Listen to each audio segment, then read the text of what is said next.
Ang pagsasaayos ng Maharlika at Andaya Highway abay sisimulan na. Pangmatagalang solusyon sa nasabing kalsada, inilatag na rin. Kaugnayan, kumuha po tayo ng update sa pag-uulat ng Bombo Radio Naga.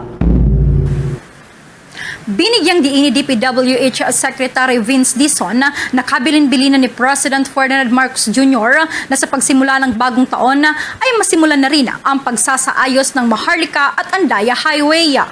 Dagdag pa nito na utos ng Pangulo na tingnan ang problema sa nasabing mga kalsada upang mahanapan at gawa ng pangmatagalang solusyon na talaga namang magbibigay ng kaginhawahan sa mga biyaheros na dumaraan dito.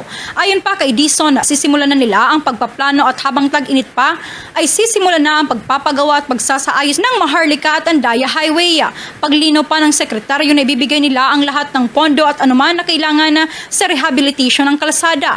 Samantala, iginit pa nito na importante na mayroong maayos na kontratista sa ganitong proyekto dahil kung ang pondo ng mamamayang Pilipino ay hindi ninanakaw, magiging maganda at maayos ang resulta ng mga ganitong patrabaho. Ibinahagi pa ni Dizon na ang malaking problema partikular na sa Andaya Highway ay ang tubig na dumaraan sa ilalim ng kalsada dahil ang probinsya ng Camarines Sur ay ang bagsakan ng tubig ng mga karatig na lugar lalo na tuwing mayroong malakas na pag-ulan.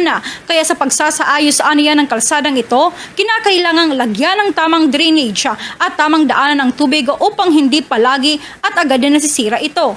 Maalala, ilang dekada ng problema ng mga biyaheros ang Maharlika at Andaya Highway na hanggang ngayon patsi-patsi pa rin ang paggawa rito. Sa ngayon, tiniyak na lamang ni Dizon na sa lalong madaling panahon kailangan ng maumpisahan ang pagsasaayos ng nasabing mga kalsada. Kailangan yan, lagayan ng mabuti, ganuhin ng tama, lagyan ng tamang drainage, lagyan ng tamang dadaanan ng tubig para hindi na lagi nasisira.